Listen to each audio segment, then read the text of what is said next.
It's me. Kristien, great to see you. Thank you Great for to see you. making a bit of time to come and have a chat with us. Last time we spoke, right, Yeah, you said to me, but that basically Formula One is not as exciting as it should be, and that you're going to kind of spice it up a little bit. I mean, just explain how that's going to work for people, will you? that's a really good way to begin it. Yes. How can you make that sport even more exciting? We grew. Okay.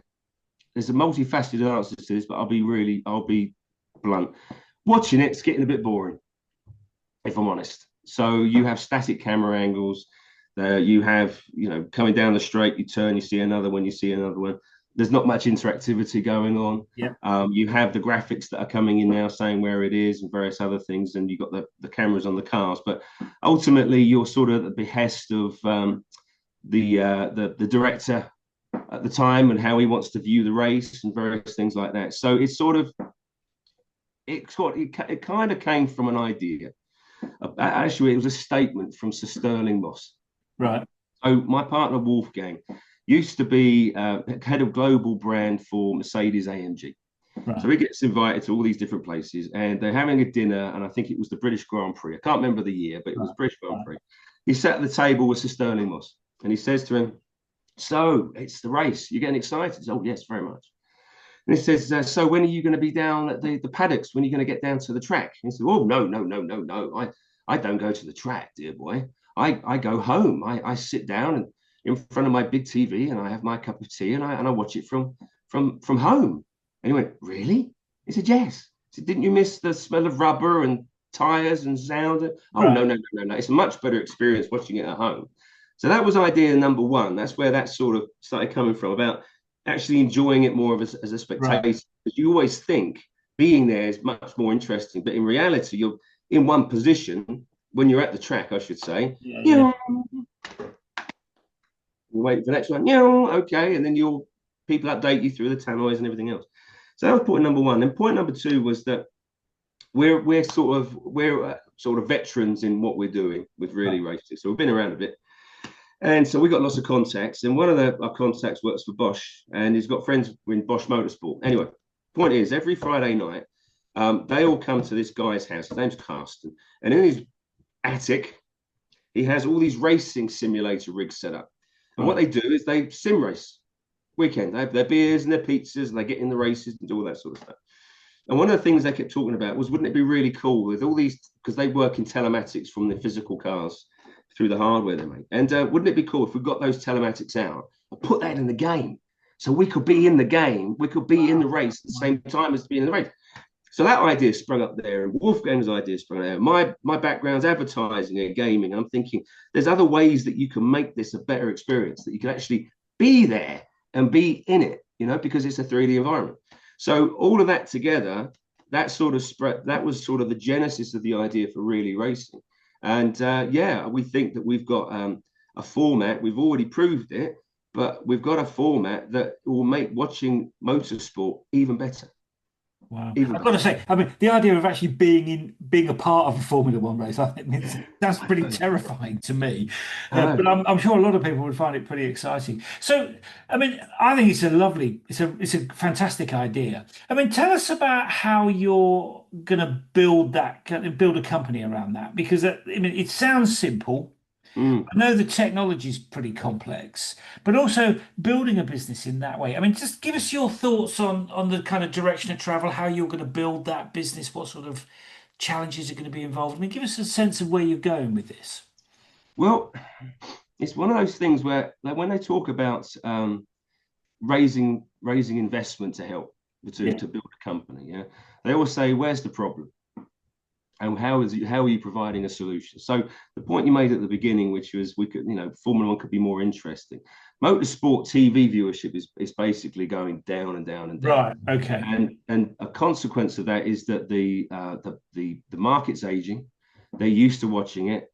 The points I was making about static camera angles and all that sort of stuff, and they want to see something different. And what's happening is that you're getting young people coming into motorsport, but they're not actually watching it on TV. They're playing it. They're buying the official Formula One game where they've got all the figures Okay. of the in the paddocks and the personalities and the drivers, and they're pretending that they're in the races. Yeah. And the same thing applies with esports. You're getting these great esport tournaments developing, and people are watching esport multiplayer. They're watching players play each other, and it's exciting. You can get more from it. So we're sort of looking at we had an idea, and we're thinking, obviously, exactly as you say, how do we monetize this? How do we build this up?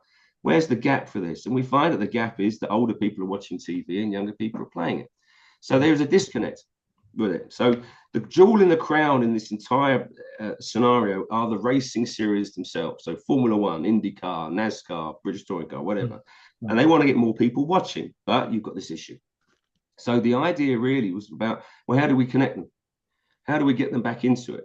And then it sort of evolved from there that we can actually take the telematics from the cars. This is basically how really racing works. We take the active telematics from the cars, we put it into our pipeline, and we feed it directly into other racing sim video games. So their user bases can access the live race and be in it at the same time.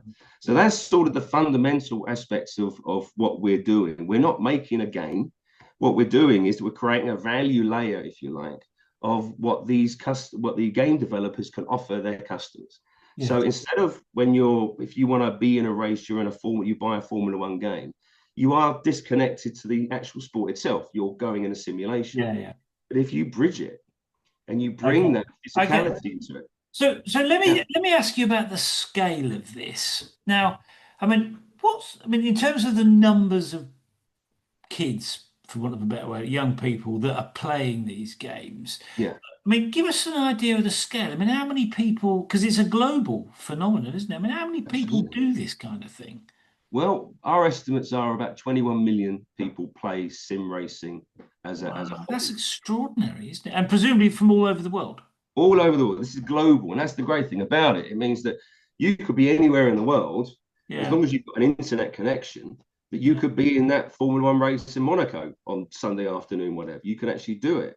But it's not just the sim races themselves. I mean, from our research, there's almost 1 billion motorsport fans on the planet.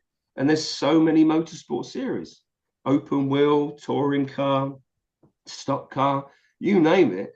The actual essence of watching someone in a machine going really, really fast on a knife edge and all these amazing moves and all this amazing drama that takes place is great. It's absolutely fantastic. But it's how you view it. And that's the bit where we were coming into it. And you've got the racing series themselves want more sticky engagement tools. How do we get more people coming back in?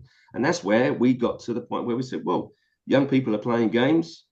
We want to connect them, bring the sport directly into the games, because it's the unpredictability and it's the drama that makes motorsport really exciting. Seeing cars just going around the track is boring. You want to see something happen. You want to see some brilliance. You want to see some great driving.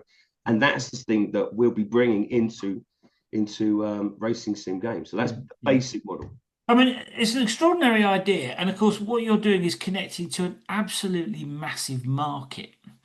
I mean, in terms of being the CEO, in terms of building a company in that market, I mean, how do you, I mean, there's 1,000,000,001 things you could do. There's a lot of distractions. I mean, lots of things going on.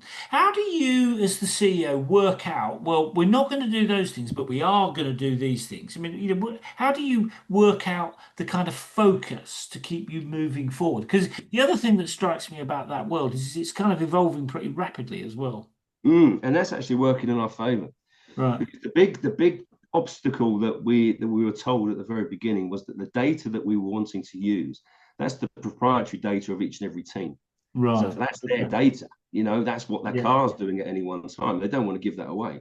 But when Liberty Media came in and purchased Formula One, one of the things that they wanted to do was actually utilize the data. So things like having a live positioning system of the race, so you know exactly where the cars are on a 3D graphic, or using some of the data in social media and various things like that. So they were able to monetize data that wasn't really being utilized. So that sort of happened after we started really racing. So that's made our process a lot easier. But in terms of what we do, what I've learned, I've been a CEO for my previous company, but I've never been one. It's never been my intention to be a CEO. I've always been doing my own kind of thing. But what I found on very early is that know what you can do and know what you can't do. Mm. So we have a really strong team of people. I mentioned Wolfgang. Lucy, my wife, is the COO. I have a gentleman by the name of John Cleesby, who's a fantastic software engineer that I knew back when I was working in gaming. He's come on board. We've got other industry partners. We've got other advisors, lots of different people in different areas of specialties. So I don't have to have that weight of responsibility that I've got to answer every single question. I have other people that are much more experienced and successful in those areas. So delegation is one thing, and then basically removing your ego from the equation and focusing on what do I want to happen. I want a successful business. So if someone has a great idea, great, let's grab that. Someone else wants to do something, great, let's grab that, and be the facilitator. So I kind of see myself as the glue.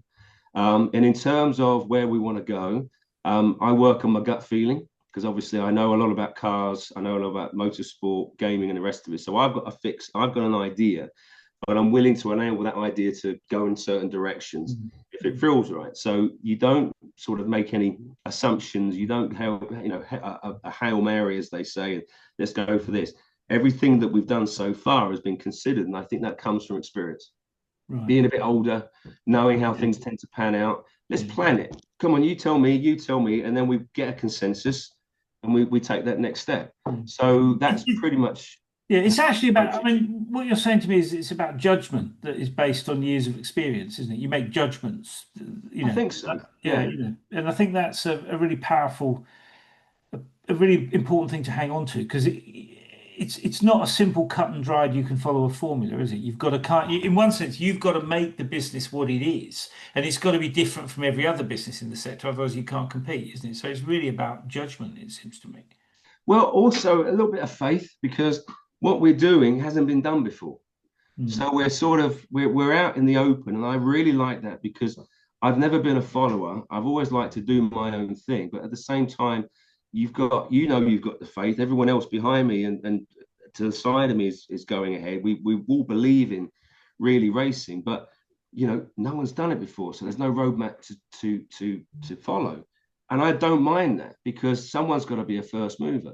Someone's got to come up with it and go for it, and that's basically what we're doing. But the point I'm trying to get to is that, so for example, we've reached out to a lot of the game developers that own the games that we want to connect to and integrate really racing into. And they said, yeah, great idea, but it's been tried before. We had this idea before, it's too expensive and the rest of it. To me, to some people, that'll put them off. To me, that means there's no other competition around us, because they've all been put off. So we have got the right people to do this. We can do it. We've already proved it. And let me ask you about that. I mean, because what you're talking about is how you respond when you're kind of facing an obstacle, a red flag, a stoplight, if you like. And one of the things about being the CEO is that you will face stoplights all the time. You run up against these things and you think, how am I going to figure out a way through that? I mean, you obviously, I'm assuming, enjoy kind of overcoming those obstacles. I mean, how do you feel about that process personally? You come up against something and you go, bugger, Yeah. and you reflect on it. And you think, okay, how do I get around it? Yeah. You don't just stop. Yeah. Well, that never occurs to me to actually go, okay, let's just give it up, because you can see it further down the track. You can visualize it further down the track. So you just pivot, and you have option A, B, C, D, E, F, G, and you basically use those options. If something comes up, you adapt. You sound like a Marine. You adapt. You overcome. You think it through. So yeah, and I like it. I like being the pioneer, and sometimes it's a double-edged sword, because on one side it's great, you're feeling that you're making the effort and you're getting somewhere, but on the other side it takes time. Yeah. It never goes fast enough in my experience. never does. And I find myself so frustrated that, bloody hell, I can see this. Why can't you? It's like, it's so obvious. It's that sort of feeling. Yeah. Let me ask you about that. I mean, most of the CEOs I speak to, they say to me, words to the effect of building a business is like riding a roller coaster. There are good days and there are days that aren't so good. I mean, what is it about this project, about this proposition, that kind of gets you out of bed every day to ride that roller coaster? I mean, is it the kind of gaming? Is it that you're a bit of a petrol head and you like the racing? Is it that you just like building businesses? I mean, what is it about this that motivates you? Because it strikes me it's quite a tough. I mean, you've been on quite a bit of a journey, haven't you? I mean, and that strikes me when we talked about it. I thought, God, that must have been quite hard. What is it that motivates you?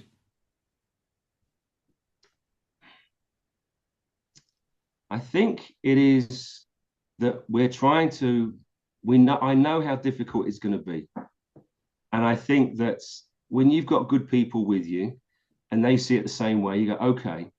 And then you talk to other people about what you're trying to make and they go, this is great. So all you've got are green flags all the time. This is great. Keep going, keep going, keep going. Yeah. And then you come up with, we haven't got enough money to do this. We haven't got enough money to do that. Well, we adapt and we get over that bit and we keep going. And what is it that gets me out of bed? I think it's the challenge. I say that there was a movie called The Grey with Liam Neeson. And he was an oil guy. Oh yeah, do you remember? And he was feeling a bit suicidal with, oh dear. But then when he got out into the open, he goes, I want to get home. I want to see my kids. I want to do that. And I sort of think that, you know what? I couldn't see myself giving up in that situation. I'd move. I'd keep going. For whatever reason it is, you just want to keep moving forward. And I've always been that way. I've going into advertising, and then getting to a top agency in advertising, going, you know what, I didn't like it, don't enjoy it, so I got out. Went to a video game company because I like the comic 2000 AD, Judge Dredd and those guys. Yeah. I loved that, so I followed my passion, and it was a company called Rebellion. Got in with them, and I launched a game called Sniper Elite. I did the whole marketing, I did the whole thing, and launched it all. Wow. And they're celebrating 20 years now, so I did that 20 years ago. Wow. So that was all cool. And then I basically got into the creative techno, and it's because of the challenge that I see it in front of me. And I don't know if it was also my dad, because he's sort of seen my career progression, and he did the same thing as most other guys that were boomers. They built a career in the same company for 10 years, 20 years, whatever. And I just kind of followed my passions because I wanted to do something that I enjoyed, that I could build. So yeah, it's sort of, I guarantee, not every day is easy. Some days are tough. I won't mince it, but it's consistency of output. Have you achieved something more today, regardless of what it is? And you just dush. And then you start to appreciate it when things start to get really fast. Like right now, I can't go into sort of too many details, but there's lots of opportunities that are suddenly coming through about what we do, about racing series, about industry partners, about where we are as a company, all these different things, new people coming on board. And it's exciting. And I think that when you're building something, there's lots, and I've heard this before this is not my quote, but lots of stuff on YouTube is saying that the way that people are successful is they keep doing the same work when no one's watching. And you're staying late at night when no one's seeing you do it, and making sure that that's done before anyone else will see it. And I think it's not for anyone else, it's just for you, and you're building up your internal resilience to get it through. And the great thing is when it works, no, absolutely, that's the big reward, isn't it? Good and bad, then it's not just, and you appreciate it. You really do. It's like you go in there, and when we went to Silverstone to do the proof of concept, we get there at 6 o'clock in the morning, and the sun's coming up over the horizon, and we're on the track, and I'm on the track, and it's quiet, and the sun's, and I'm going, this is awesome. Look at where we are. So loving the journey, not just I want to make this company massive. I don't know how big Really Racing is going to be, but I know that we're going to make it. I know people are going to enjoy it. Yes. So it's sort of that's the enjoying the process. And I know that I'm better now than I was 10 years ago. And that's through a lot of hurt and pain, trying to build. And this is not my first startup. This is my third. And it's the same emphasis on push, and getting the right people, doing the right thing. And then it didn't work for whatever reason. Timing is a big thing. But I think now timing is perfect. So you've got the likes of NASCAR in the States. I want to do NASCAR. I want to go to North Carolina, and I want to go with those good old boys with the pickups and the barbecues, and then you get into the crowd, and then the B-52s fly over, and then the fireworks go up and go, whoa, and all this stuff, all the cars are flying by. That's what really is going to be. it's going to be that Yeah, theatre yeah. that people, and you're going to be able to enjoy it, And And it's exciting. It's exciting. You touched on the kind of media, PR, communication stuff, and your background in that area. I mean, you've got people, be involved with this from all over the place, haven't you? Really? I mean, what are your thoughts on the kind of communication issues? Because, I mean, I always think, doing business in London very different from doing business in Delhi or in Singapore yeah, or in Australia. I mean, you've got people on board here from all over the place, lots and lots of different cultures, lots of different jurisdictions, different parts of the world. yeah. I mean, what's your thought in this context? What's your thoughts on those kind of cultural differences? I mean, do people get as excited about motor racing in South America as they do here? Absolutely, it's a human thing. Hmm. Yeah, sitting in the machine, 200 miles an hour. What's going to happen? And it's a Yeah. universal language. Yeah, it's the same as anything. It's like the movies. It's everyone. You got the same values, good versus bad. It's Star Wars, whatever it is. But you've got this. I think that with things like motor racing and sport, is an ethereal aspect to competition that comes up from people, and especially when it's exciting and fast paced and there's emotion involved in it. Hmm. And I think that people come together with that. And that's one of the things that we want to do with really racing. It's not just putting stuff into the game.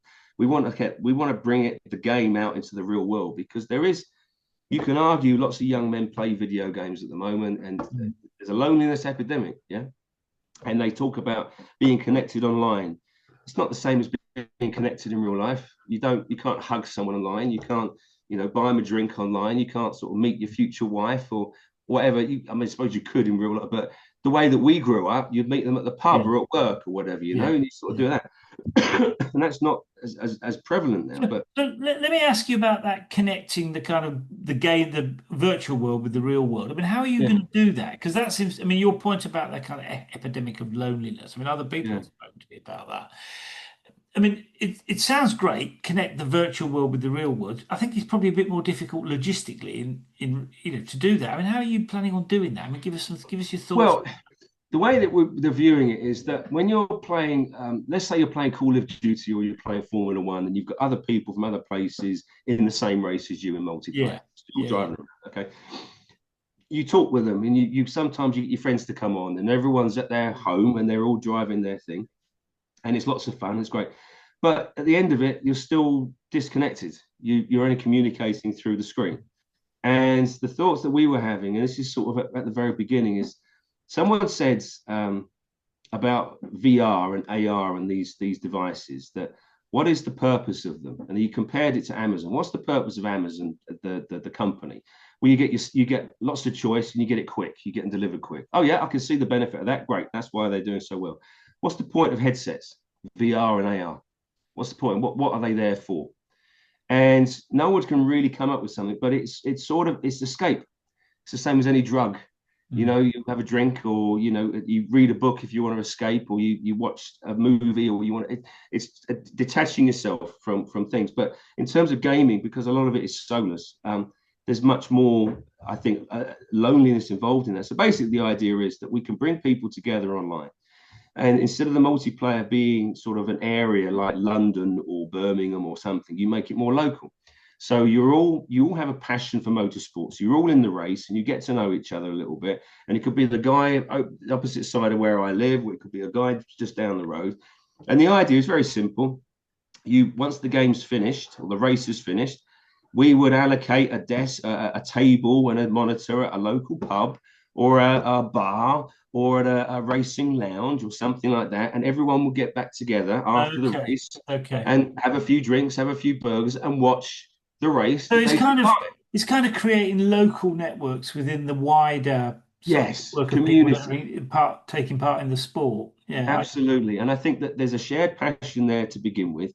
And then you bring people together that share that passion. And we're not suggesting it's going to go through the roof immediately, but it's something that I don't want us to produce something that just provides escape. I Yeah. want us to produce something that provides connection. And then Yeah. people enjoy it, because it's a win-win-win. And it's possible to have a company that everyone benefits from. And Yeah. I don't want any shortcomings. And I want really racing to be a thing where parents can allow their kids to get on and put their headset on and race for 45 minutes or whatever else it is, and feel safe in the knowledge that those kids aren't going to have Yeah. any, Yeah. I've got a 10-year-old child. I want him to enjoy the experience of being in something that most 99.9% people can't do. You can't afford an actual car to go into an actual race with an actual pit crew and do actual races. That costs hundreds of thousands, if not millions of pounds. So you're talking about a market that loves watching it, and now we're given the opportunity to be in it, but I don't want any negative connotation surrounding Sure. that. Sure. I I want it get to that. be Yeah. pure fun. That's all I want this to be. Yeah, and I mean, a bit of fun seems to me to be a good proposition. Yeah. One of the things you also mentioned was about all these different partners coming on. I mean, I know you're sort of growing quite rapidly, and I can understand why, because it's a really exciting proposition. Tell me about the process. I mean, lots of people have talked to me about partnership as being one of the best ways to grow a business globally. Yeah. What's your take on finding the right partners, building a relationship with them, and kind of making it work? I mean, give us your take on that in your context. My impression is it sounds easy, it's a bit more complicated. Is that fair? Um, I think it's easy when you meet the people that share your vision. Right. So you could go through meeting various companies, nah, not right, not, and you could lose faith, and then suddenly you could meet one. A company called Motec that we're working with. They make the telematics for the physical cars, the software to read them, and we find a kindred spirit there. They're looking at Right. sim racing as well. So you get people that share your vision, and you work in such a way that you don't, you complement each other in terms of how you want to take those next steps. So for me, I find it quite straightforward. If I find someone, I meet lots of different people, and I find someone that I like and shares the same vision. I said, let's do something together, Mm. and both of us put in time and effort, and that's really how it is. There's no central strategy of we must have this company, we must have that company. It kind of evolves as we're going, and I'll give you an example. Our friend Karsten, who has the racing lounge in his attic, he wanted to introduce us to Motec because they're the guys that take the telematics out of the cars at the Yeah. moment. Yeah. Yeah. Yeah. Yeah. Yeah. And basically, we found a guy called Craig, great guy, who is new business in the UK. And basically, we said that we need to do a proof of concept. This is back in March this year. So we were looking at Porsche potentially because Wolfgang's got contacts with Porsche. And basically, we knew it would cost us some money because we needed to get a car Yeah. in an actual race and Yeah. get all the connections set up. And he said, well, actually, I've got a friend who's going to be racing. You could use his. Right. Oh, and his friend worked for Bosch. Oh, and then he said that, and then we're going to be at Silverstone in 2 weeks' time. I went, oh, and our track that we had in our proof of concept was Silverstone because we Right. needed Okay. the telematics to match the virtual track. That's pretty handy. And it was like, and I said to him, do you know what, Carsten? I'm going to bronze you because this is like getting a And he said that, and Craig said that I've been wanting to do this for the last 3 years, get us into sim racing. So it's that conversion. It's like hitting a bullseye on the back of a horse 200 miles away, and I've got the right person.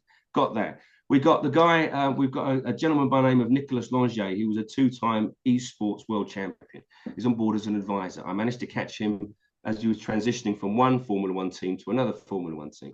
We've got another gentleman that's recently come on who's in transition. So timing plays a part, honesty plays a part, enthusiasm plays a part, having a fantastic idea plays a part, just being open about what we can do, not demanding anything from anyone, just sort of cultivating, if we can do this, can you do that? Because we've managed to get to this place without I haven't had to remortgage my house. We've spent money on assets and travel and all these different things, but there was no way that I was going to put my family's security at risk for a business idea. That was never going to happen. So what we've had to do is hustle, hustle, and hustle, beg, borrow, and steal to basically get to where we are now. And now like I said, we've proven the tech. And now it's just the point of moving forward. And I think people appreciate that. I think people appreciate vision and honesty. Yeah, and that And certainly, that's I how we mean, do that it. certainly comes across. Yeah, when you talk about it with a lot of passion as well. Let me just ask you about the business model. So, Hmm. is it the gamers that pay? Is it the Porsche people that pay because they want you to be, I mean, how does the business model work in this context? That's a really good question. So we sort of worked out we couldn't do it seasonally because we were looking at pay per play and pay per view. So Right. I Okay. want to look at this game. I want to look at this race. I will pay £5 to enter this race. Okay, great. And the way we were going to work it was that you would have, we would take something like 25%. The racing series would take 25% of that £5, and then the rest would go to the game developer. That's basically it. But that's seasonal. And we would be able to have both live races and pre-recorded races. Right. Okay. So we looked at that. So we said, no, we need to develop it. And then obviously we did all the research into the game companies. And every single game company has a different business model.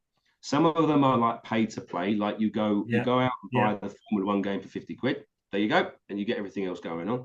And then you have subscriptions like iRacing.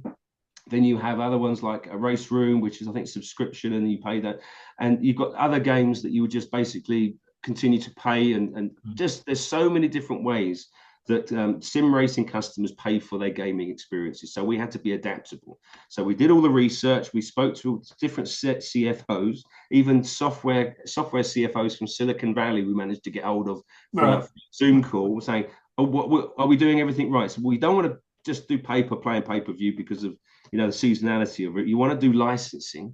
So you license the technology. So its services are, because we have to set up the paddock telematics and then brings it into our servers, then into the game, and then into their service to their players. So we have to sort of cover all those sort of angles as well. But fundamentally, pay per play, pay per view, licensing, licensing and racing lounges, and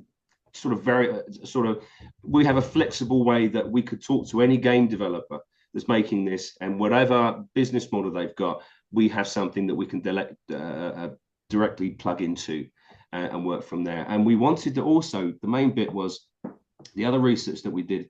We know that the racing series, the racing teams make obviously lots of money from their sponsorship and various other things, and that the racing series too. But in some instances, the racing series don't.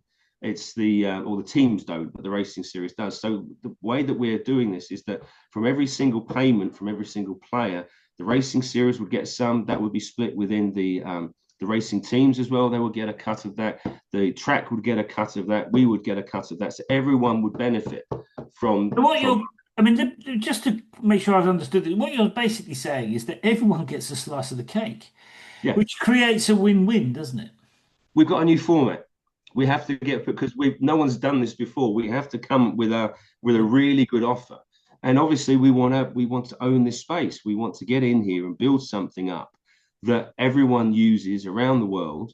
And how far we take it, we don't know. I mean, we're raising some investment now, but the point is that when are you going to exit, and when are you going to do this, that, and the other? Well, I don't know. If we go for 7 years and it's multi-billion, then potentially yes, there's other things that we might want to do. But we're not just thinking about motorsport or cars. We could be going into bikes. We could be going into sailing. We can be going to any kind of thing that requires a live feed into a virtual environment, and that's what we're doing. There's a thing at the moment. This is what we discovered. I went to the Sim Expo in Dortmund the other week, and the one thing is that they're all really active in sim racing, focused on it. And the thing that came back is that when they're doing their sim racing, it's exactly the same as the physical racing teams. They really want to know the environment. They really want to know the setup of the car and how to best set their car up for that particular track. Okay.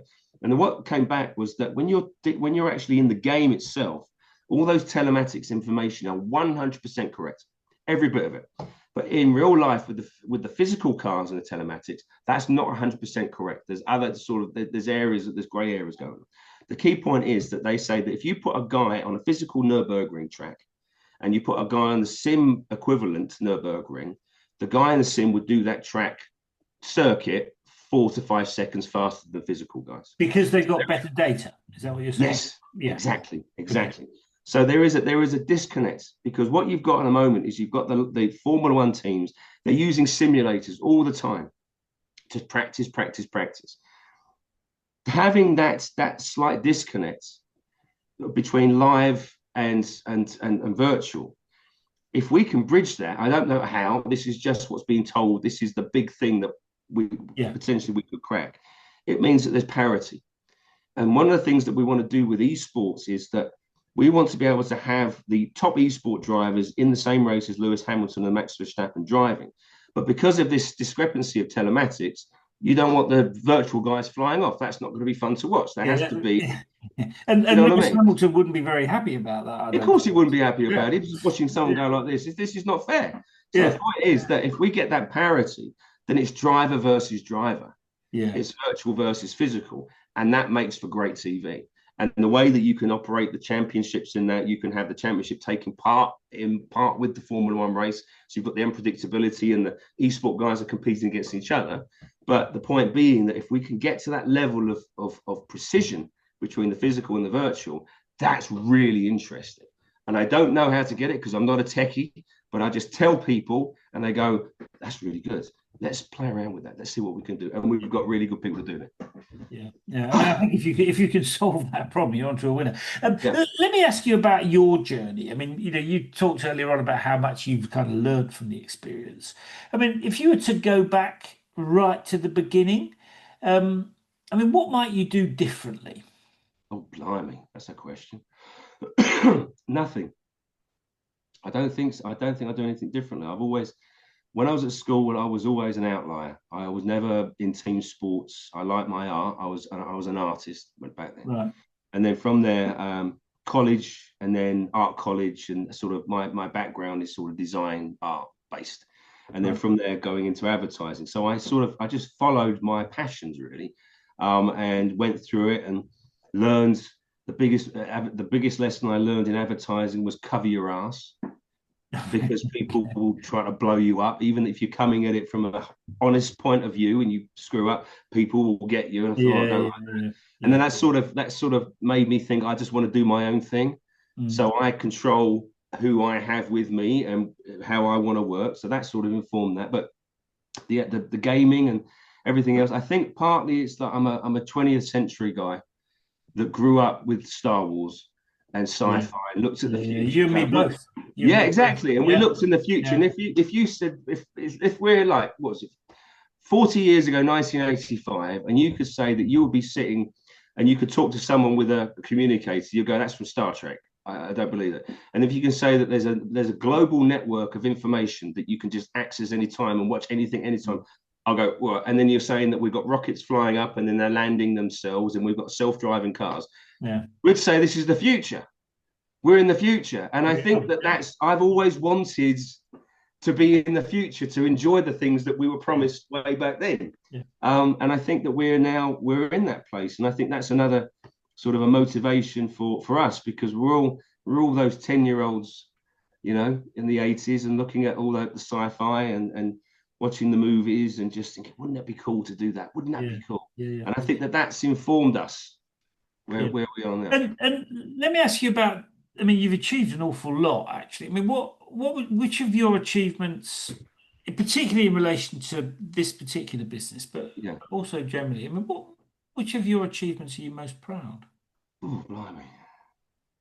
Well, the first achievement I think will be, I'm going to well up in a minute, having our baby boy, Rafa, because he was difficult to Right. get. So that will be number one for me. The second one would be, I don't know, getting my achievements. They're all different in so many different ways.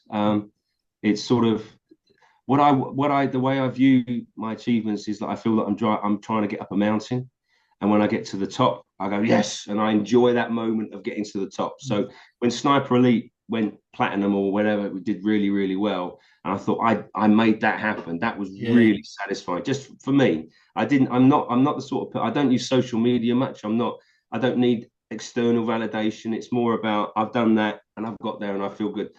So that was that, and then starting the companies, um, bringing the teams together, seeing what I'm good at. I'm Right. enjoying. I know I'm the glue of bringing these people together and making it happen. And I believe in what I'm doing right now, and I see this as one of my greatest. If I can achieve this, this will probably be up there in terms of making it happen, because I love the idea physically of taking the idea out of the head and manifesting it and creating it and people seeing it and getting joy from it. I mean, it's getting, interesting you describe it that way because I've always thought being an entrepreneur is an intensely creative process, and that's what you've just described, isn't it? I mean, it's it's, which a lot of people don't think about entrepreneurship in that way, but I think it's a really creative thing, so I can totally understand that. Let me ask you about the flip side. yeah. I mean, in terms of things that have gone wrong or things that mistakes that you've made, I mean, which of those have hurt the most? Which are the things that really stung you when they didn't work out? Um, Gabbling too much, not being structured in my thinking, um, bullshitting. Sorry, I'm sorry, I didn't mean to swear too much, but um, doing this sort of when I was younger, I saw myself. I used to work for Halfords, the Right. bikes and the cars, and I was attracted to that because I like cars, and I was a sales guy there, and I could sell anything. I was really good at sales. But my pattern would get ahead of me, and then when I got into advertising, it was more. I had to refine my approach a lot more. I couldn't be seen as a. I was viewed as a hustler. I wasn't the guy who gave it to you straight. I wasn't the Oxbridge type. I was never that. I was sort of the hustler guy. So I had to sort of educate myself a lot more. And so I don't have a degree. I have various other And do you qualifications. regret not getting a degree, or do you Not see that as a one good bit. thing? Not one bit. No, no. I think that your experience makes your character, and your character takes you forward. And I've never been a believer of looking at someone on paper and going, we must have this person until I've met them. And if I've met someone who's got a degree from Cambridge and is, whatever first is in, versus someone that's actually got from nothing to get to this point, to get to that point, and has achieved all of this, guess which guy I'm going to choose? Yeah. Because it's all the qualifications are no disrespect. I mean, you need them in certain fields because you need to be at that level to achieve the work that you need to do. So I'm Life not. is about getting stuff done, isn't it? I think so, Yeah. especially when it's new, especially when you've got to be pioneering, guys. I mean, there was that guy Shackleton who the way he chose people when he was doing his when he was on the endurance is he met them for like 2 minutes, shook their hand, and he got a feel for them immediately.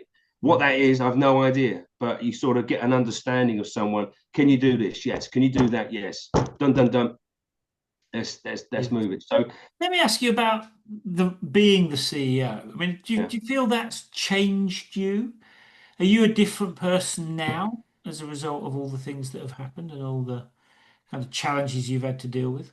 I think because I've always been an outlier and do my own thing, I've always thought about myself and my immediate people around me, my family. And that was the change that I had to make. I had to take myself out of the equation and think about other people and think about how I structure it and how make sure that I'm the one at the lead and I'm the one taking the responsibility. Mm. Because there's something in me. I don't know if it's because my mum and dad were boomers that you take responsibility for all your actions that you do. You don't make excuses because it sounds horrible. He did that and that's wrong. No, no, no. It all comes back to me. I'm the one that takes it in the neck if it goes wrong. But the same token, when it goes right, I share it with everyone. So I'm not the sort of personality that likes being at the front. I'm the guy that I like sitting at the back, knowing that I did this. I made this happen. I'm really contented in that sense of things, but not to the detriment of the people that are involved in like Wolf and John and Lucy and Craig and Demetrius.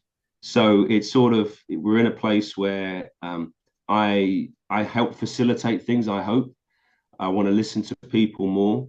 And the focus I have at the front always is how do we make this work? How do we make really racing work? If my idea is great, great. If it's not and it's terrible, you say great. But there's an honesty about it. And all I want to do is just push this boulder up this hill to get to that first plateau and let it roll a bit. And then we've got Yeah. another plateau to push it up and then Yeah. roll it It's a again. bit of a never-ending I'm marathon. afraid so. Yeah. But the Yeah. point is that you do things because you enjoy them. And my background is science fiction, cars, video games, and I'm seeing all these conversions coming, and I'm saying I'm only here It's a once. good time to be doing all those things. Let me ask you a couple of other quick questions before we wind up. Yeah, What's the best bit of advice you've received? cool, blimey. That's a bit of advice. Sleep on it. Right, okay. Never make a So don't decision when don't you rush decisions, is what you're saying. no, never. no. You react to something, you keep your mouth shut in anything, especially in business, Mm. and then you sleep on it, and then you come back to it. And if it's the same thing you thought the night before, great. I've given myself enough time to process it, but never be rash, especially in business. Yeah, sleep on it. Best bit of advice ever been given. And if you were, again, if you were to give some advice to a rookie CEO, somebody just starting a business who, I mean, who hasn't been on the journey that you've been on, or people like me have been on, I mean, what would your advice to that rookie be? First, have faith. Mm. This is an uphill struggle. This is one of the toughest roads that you can ever take. That'd be the first thing. And also question yourself, is your idea really good enough to do it? And tear it to pieces. Mm. Just put it in front of people. Separate yourself from the idea in you, because we've got a guy called Nolan Bushnell, who was one of our advisors. He was the founder of Atari, and he's working with us on really racing. And I got him by writing him a letter, by just saying, I'm sitting there looking at out of my window to the Tweed. I'm feeling bold, and I feel that I'm bold enough for you to reply. And he did, and we sort of got together from there. So the point is that you've got to be bold, you've got to reach out, you've got to make yourself uncomfortable, and you've got to take your idea and you've really got to dissect it, and you've got to bash it around, and you've got to throw it on the floor, and you've got to put it in front of other people. And if it comes back and it's still solid, the concept is still there, regardless of whatever option or angle that you've aimed at, keep going. Yeah. Don't stop, Yeah. because you got something. And it's difficult. What's the phrase I use? If it was easy, everyone would do it. And the fact it's not, and no one's doing it, means that that's additional motivation, because you can make it work. There's no one else that's going to come around and take that from you. There's no competition coming around you. So you've gone out on your own into the world, into the unknown, into the undiscovered country, and you've made your mark. Yeah. And you make your mark, no one else. And Yeah. I think that would be, I would say, have faith, keep going, but don't ever be blindly optimistic that this will work. You be your harshest critic on this. And if it goes through all those stress tests, then you've got something. Keep going. Yeah. What doesn't kill you makes you stronger, as they say. Kinda, yeah, Yeah. because it makes you more resilient. Yeah, Yeah. absolutely Yeah. right. Let me ask you a couple of things. In terms of your business now, I know you're on the threshold of some really exciting stuff. What's the number one or number two thing that you're excited about coming forward? I mean, what, just give us a flavour of the stuff that's on the horizon over the next, next Well, few months, next year or so. well, we want to go live in 2027. And what we want to do first, because we're still quite new, we only did our proof of concept at Silverstone at the end of May this year. So we're still really early days, but everything's sort of falling into place. But 2026 is going to be the year of pilots. So getting this out into the marketplace, getting people talking about it, getting people playing it, getting it in front of online communities, getting it in the racing lounges, getting it in the experience centers, getting people talking about it, because to commercialize it, we need to have, obviously I mentioned about funding and everything, but we need to have a really clear idea of what the customer wants. Because we've got the idea, green flags are flying, but what do you want, Mr. Customer? So we're at that stage where we can adapt as we go, because that's really important. We can't scurry away, make an MVP, and then bring it to market and go, da-da, and everyone goes, what the hell's that? We need to develop it in conjunction with the fans and with the customers. So that's point number one.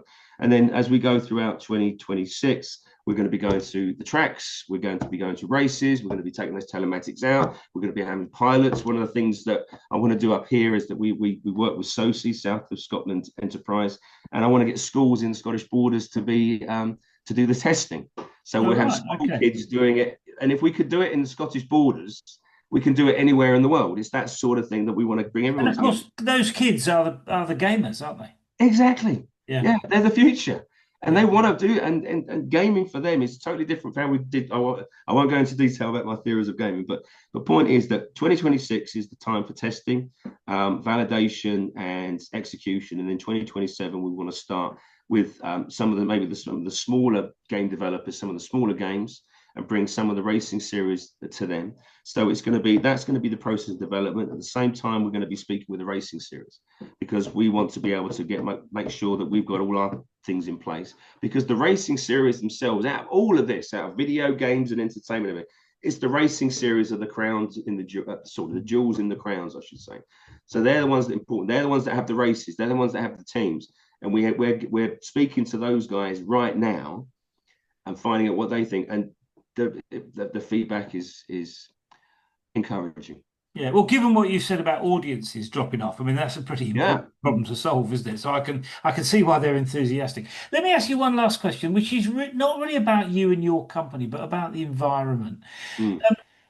AI, I mean, all the talk is about AI. I mean, in your sector, how do you think AI is going to shake down? What sort of impact it's going to have in your world? In gaming, it's already basically AI in its earliest form actually started in gaming. Right. So how NPC non-playable characters acted in a game, they used a basic AI moving forward with that. So it's always been part of gaming. Gaming that sort of helped it start. Um, you want to play against other people. You've already been playing lots of games. You already play against the AI anyway. So Yeah. in gaming, it's sort of not an old hat, but it's not really. I don't see myself see it as a seismic shift. I think the AI side of things is going to be happening more in a lot of other industries, but gaming itself is it's always been ahead in terms of technological advancements. I mean, VR has got traction through gaming. Mm. You've got multiplayer has got traction, and in terms of the internet, that's sort of blossomed out. That's come about through Yeah. gaming. So I think that the AI sort of on its own, I think my gut feeling is that there's so much money going into it. People are going to stop putting money into it because it's just getting a bit too silly A big. bit of a bubble at the moment. Is A that little bit, and I think that we're hearing that from more and more people, and that no one can say what will happen or not. So we'll wait and see what happens with AI. But the other side that we're seeing is defence. Lots of spending going in defence, and that's for obvious reasons. Other things, I think that we've got other problems that we need to solve before we start. I mean, the money going into all these different areas, we're not solving a lot of the problems in the world. So AI in gaming, I don't really see how it can improve it because you want to play against other people most of the time, or you want to play against a good AI in the game, but it's already been there for a while. And how it would change everything else, who knows? Yeah, I guess whichever way it shakes down, I mean, it's going to be an interesting few years, Oh, is without a doubt. my view. Yeah. Yeah, yeah, yeah. Kristen, thank you for telling us about what you're doing. I mean, it's a Absolute pleasure. fascinating proposition. It's really exciting. I think it's really Thank you. exciting, and I mean, and well done on getting to where you've got to. And I think, I mean, you've just alluded to the fact that the next couple of years are going to be really exciting as you kind of scale up and all the rest of it. So, thank you for coming on and telling us about it. I mean, it's just fascinating, and good luck. Good luck going forward. Thank you, Paul. Absolute pleasure. Thanks for having me on. No worries. See you soon. Okay. Bye bye.